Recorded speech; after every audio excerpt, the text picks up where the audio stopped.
नमस्कार दोस्तों, आज हम लोग जानेंगे गंगा नदी के बारे में। दोस्तों, गंगा नदी के बारे में आपके मन में बहुत सारे सवाल उत्पन्न होते होंगे कि गंगा नदी आखिर कहां से निकलती है, इसकी लंबाई क्या है और यह कहां जाकर मिलती है और यह किन किन देश से होकर गुजरती है और सारे सवाल दोस्तों, जैसे कि यह कौन कौन से राज्य से होकर गुजरती है। तो दोस्तों, ये सारे सवाल आपके आज समाप्त हो जाएंगे। चलिए सबसे पहले आपका पहला सवाल देखते हैं कि गंगा नदी आखिर कहां से निकलती है। दोस्तों, उत्तराखंड के गौमुख से एक नदी निकलती है जिसका नाम है भागीरथी और संतोपद हिमानी से एक नदी निकलती है जिसका नाम है अलकनंदा। ठीक है।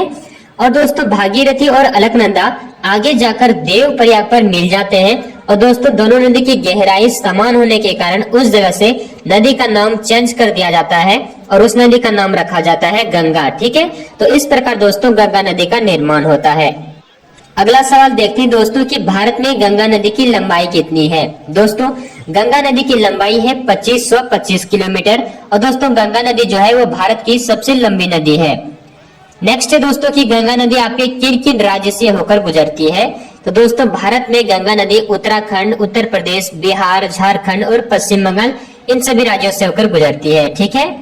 अब दोस्तों बात करते हैं कि गंगा नदी किन किन देश से होकर गुजरती है।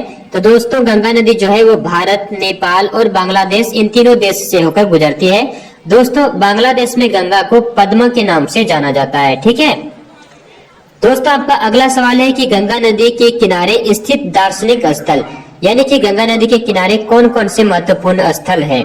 तो दोस्तों, ऋषिकेश, देवप्रयाग, हरिद्वार, काशी जो कि दोस्तों वाराणसी में पड़ता है और भागीरथ शिला, ये सारे दोस्तों गंगा नदी के किनारे स्थित है। इसके बाद दोस्तों गंगा नदी जो है वो आगे जाकर बंगाल की खाड़ी में मिल जाता है। अब दोस्तों कुछ नदियों की और लंबाई के बारे में बात कर लेते हैं। जैसे कि दोस्तों गंगा नदी की कुल लंबाई है 2525 किलोमीटर। नेक्स्ट है दोस्तों गोदावरी नदी की लंबाई है 1465 किलोमीटर। नेक्स्ट है कृष्णा की लंबाई है 1400 किलोमीटर। अगला है दोस्तों यमुना नदी की लंबाई है 1376 किलोमीटर। अगला है